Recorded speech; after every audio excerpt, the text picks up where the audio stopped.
when Pulsechain launched, we've been talking about this forever. I believe there would be a mini bull run. I think it just makes sense that there's all this money getting unlocked, all kinds of people interested. It's the only thing going on in crypto that's positive. Is there any way for it not to happen? Like, once Pulsechain is launched, PulseX is out there, people start trading. Is it even possible to go like much lower, or is it just kind of like we're gonna kind of hover a little bit and then go up from there into the next bull run? How do you feel about that? Pretty much. I think it's going to be relatively clean, like in the first 2 to 4 weeks.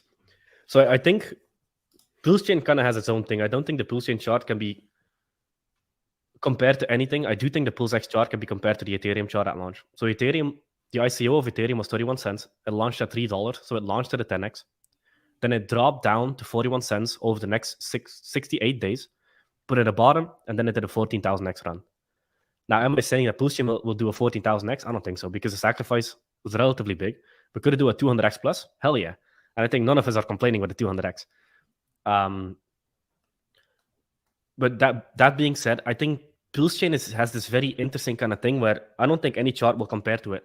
Because you have a lot of capital ready sitting in PLSX that is going to be deployed into Pulsechain. A lot of people went into the PulseX sacrifice with the sole intention of dumping it for Pulse. And everybody's like, yeah, but everybody is in the know. I don't think so. The amount of people that actually are in the know and actually watch content and are educating themselves is maybe like 3 to 5% of the sacrifice set.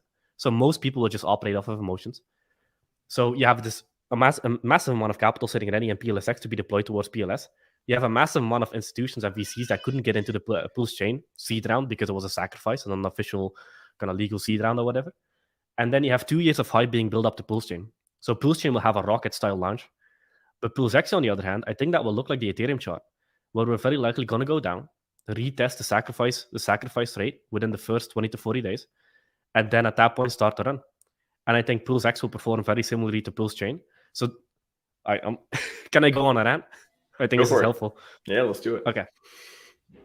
So the way I look at Pulsechain and PulseX, so many of the variables among them are the same. I don't look at them as two separate projects. Same founder, same community, very similar buy pressure. Then you have very similar tokenomics. They're both deflationary or going to end up being deflationary. The only difference is PulseX has the buy and burn. So if so many of the variables on them are the same, we can assume that the price performance is going to be the same, just over different time frames.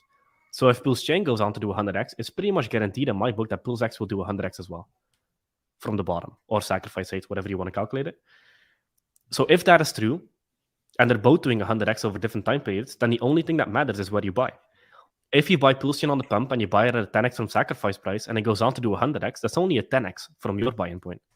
But if you have the opportunity of buying PulseX at a 1 to 3x from sacrifice price, well, now you have a 33 to 100x to the same target. So the thing that matters most is not the total price performance of a project. What matters most is the price performance from your entry.